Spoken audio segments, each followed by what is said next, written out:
Bonjour et bienvenue sur Crypto House pour l'actualité crypto de la semaine. On va parler du crack qu'il y a eu en début de semaine. On va aussi parler pas mal exchange parce qu'en ce moment, il y a beaucoup de problèmes avec plusieurs exchanges et ça, c'est pour tout de suite.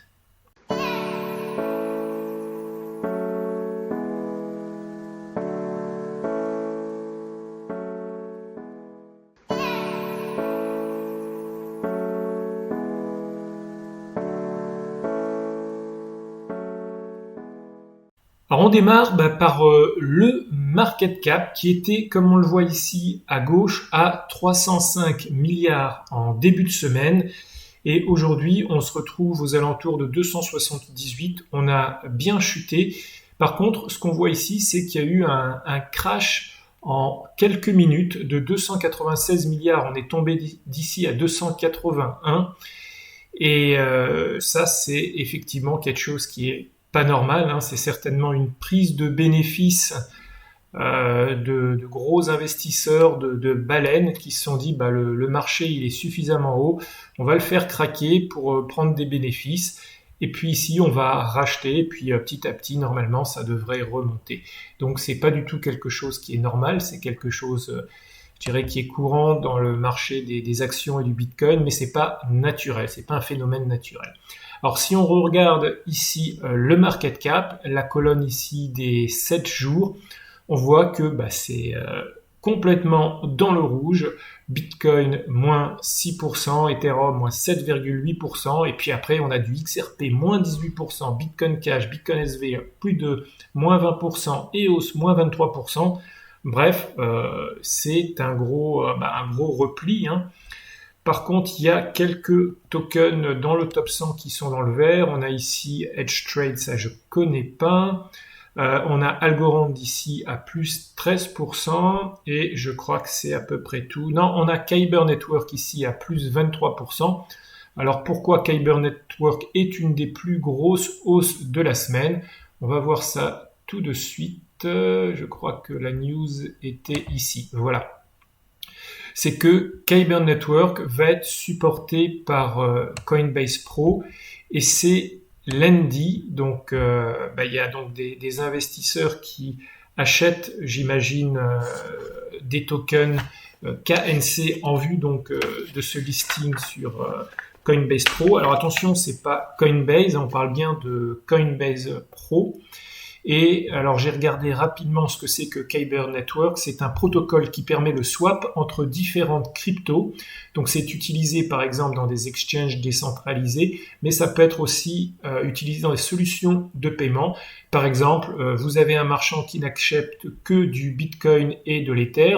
Vous avez que du Omisego, c'est pas grave. Vous payez avec vos Omisego et le protocole ou le service de Kyber Network, lui, va transformer directement vos Omisego en Bitcoin ou Ethereum et le marchand, lui, va pouvoir recevoir donc la crypto qu'il désire.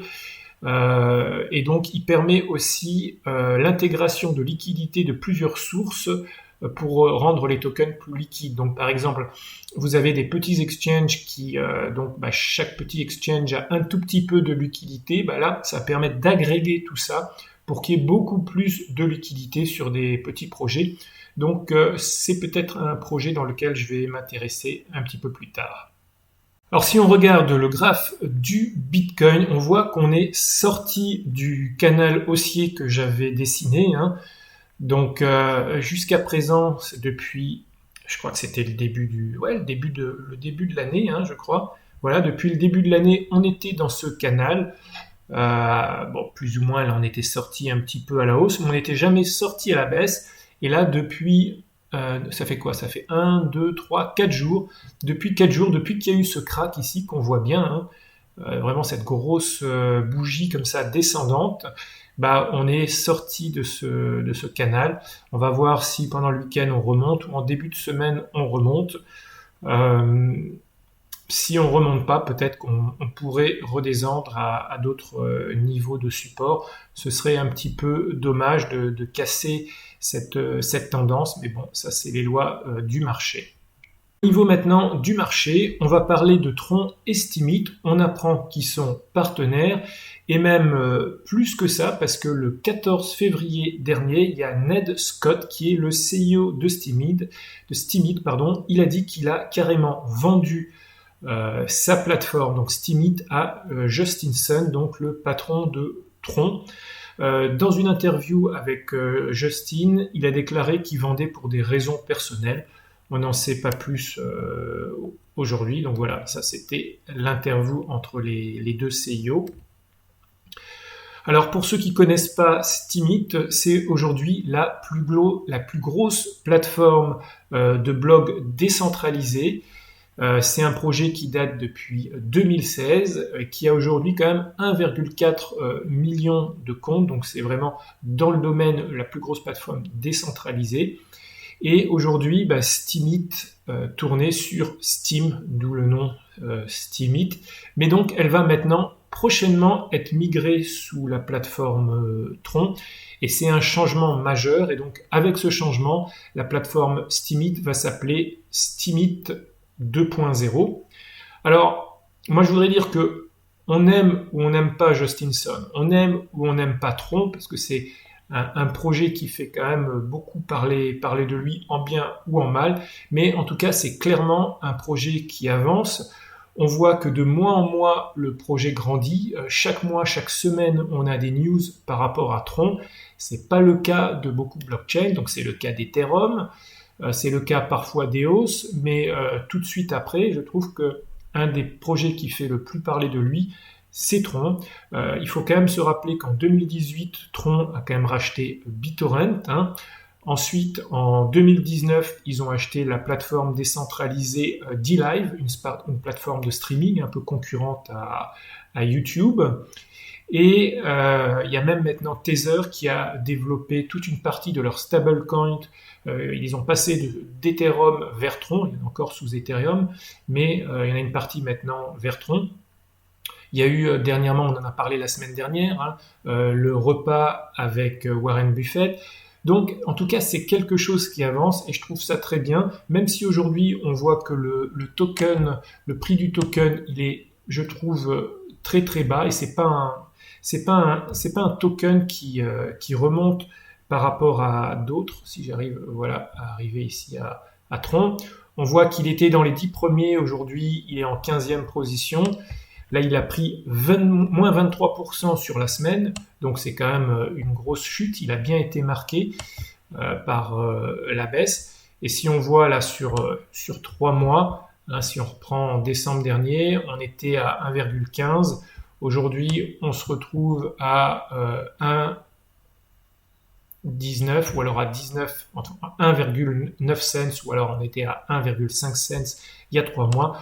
Donc par rapport à beaucoup de tokens qui en 3 mois ont fait x2, x3, x4, c'est pas des bonnes performances pour l'instant, mais je pense que dans le futur, avec toutes les évolutions qu'il y a autour de Tron, petit à petit ça devrait quand même remonter, en tout cas avec l'utilisation.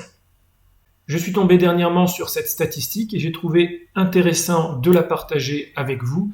C'est le taux de disponibilité du réseau Bitcoin. Donc c'est un taux de 99,8, ce qui est en soi déjà un très bon taux, parce que on parle depuis le début, depuis 2010, donc ça fait maintenant plus de 10 ans qu'il y a ce taux de disponibilité. Et si on regarde les moments où le réseau était tombé, la première fois c'était en 2010, donc vraiment tout au début du réseau. Je l'aurais même sorti carrément de cette statistique. Et c'était la plus grosse panne du réseau, c'était donc de 8 heures. Et la deuxième fois, c'était en 2013, et là, c'était 6 heures. Donc ça veut dire que depuis un peu plus de 7 ans, le réseau Bitcoin n'est jamais tombé. Est-ce qu'on en peut en dire autant du réseau Visa Mastercard? Je ne suis pas si sûr que ça.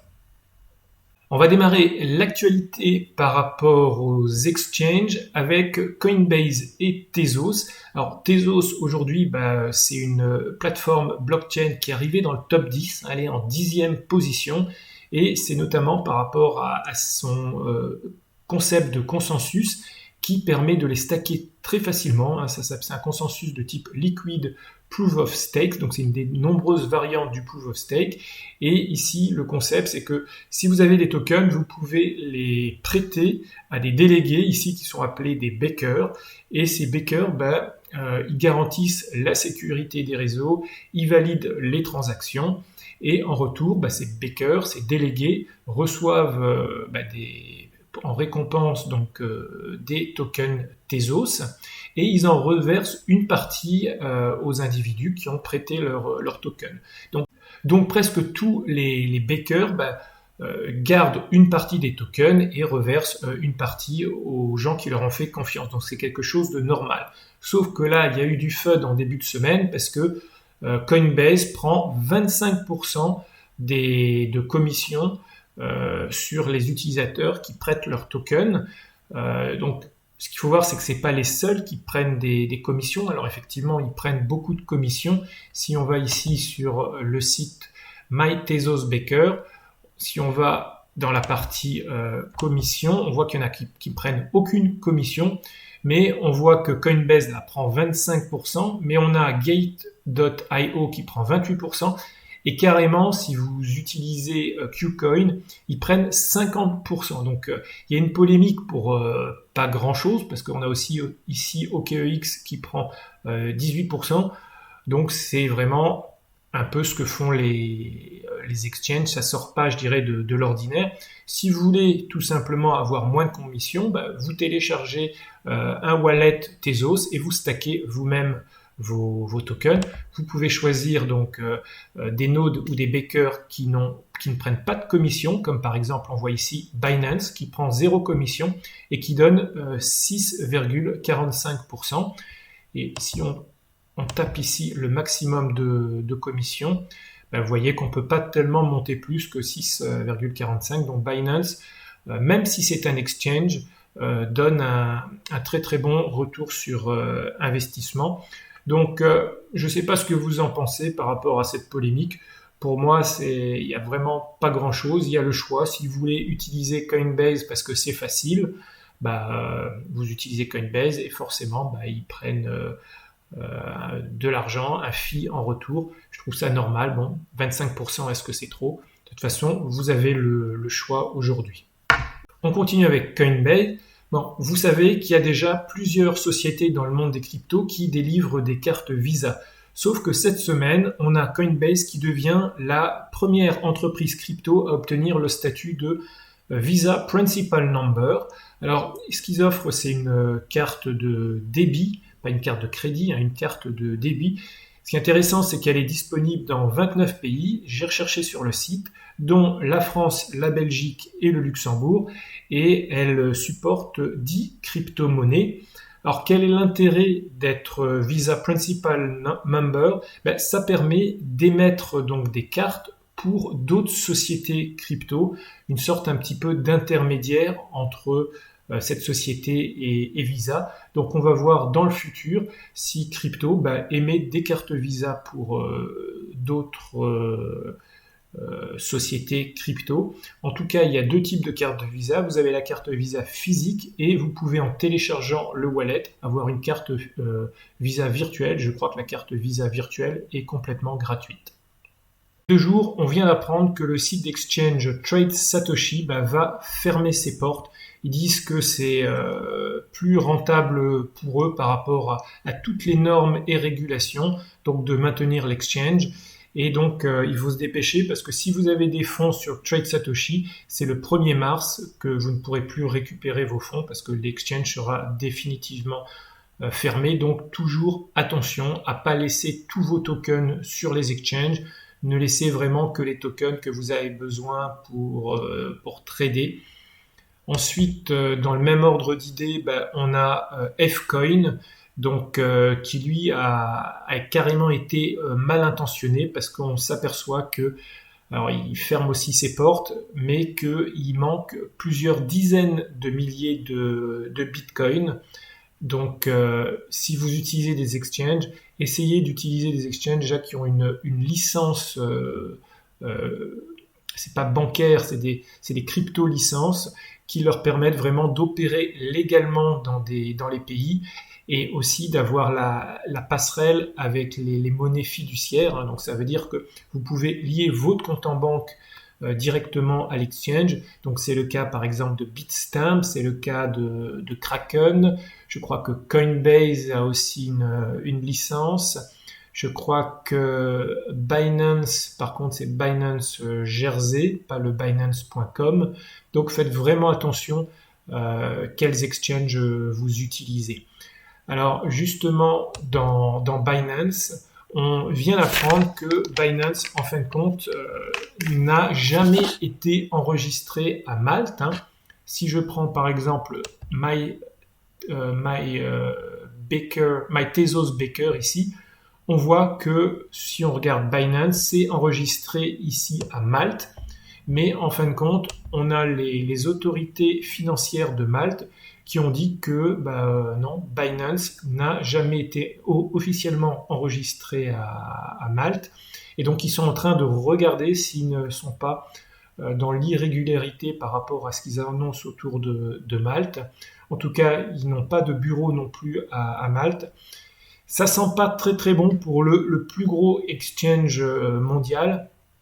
Je pensais que quand même ils feraient les choses correctement, mais on voit que là ils sont pas du tout dans la régularité. En tout cas, le token lui n'a pas pris une grande claque et reste dans des baisses tout à fait comparables au reste du marché. Par contre, ce serait intéressant que Coinbase s'explique. En tout cas, quand Binance a été contacté par Coindesk, ils n'ont pas souhaité répondre sur le sujet. Bon, c'est à suivre quand même de très très près parce que c'est le plus gros exchange au monde. Et puis, comme ils ont une grande variété de tokens, quasiment tout le monde aujourd'hui utilise Binance, c'est quasiment incontournable. Donc, à suivre. Alors, on continue avec Engine Coin. Alors, il y a quelques jours, j'ai sorti une vidéo qui explique ce qu'est le projet Engine et Engine Coin. Alors, c'est une vidéo que j'avais préenregistrée il y a déjà 10 jours. Et donc, le 17 février, Engine a annoncé qu'il devenait live en lançant donc leur plateforme sur Ethereum, donc le mainnet est live. Et c'est intéressant de regarder cet article parce que on s'aperçoit qu'il est carrément possible de créer des biens sur la blockchain sans une seule ligne de code. En tout cas, là, ils le montrent ici avec leur interface. Et quand j'ai lu l'article, c'est super simple. N'importe qui pourrait, en suivant ce tutoriel, vraiment sortir des assets sur la blockchain. Donc si ça vous intéresse, je vais laisser le lien dans la description. Alors avant de terminer, je voudrais lancer un appel par rapport au film Cryptopia. Alors c'est un documentaire qui est consacré à la blockchain, que j'ai vu il y a quelques jours parce que c'était ici au Luxembourg. Donc c'est une association à Luxembourg qui s'appelle Let's Block qui a organisé cette session.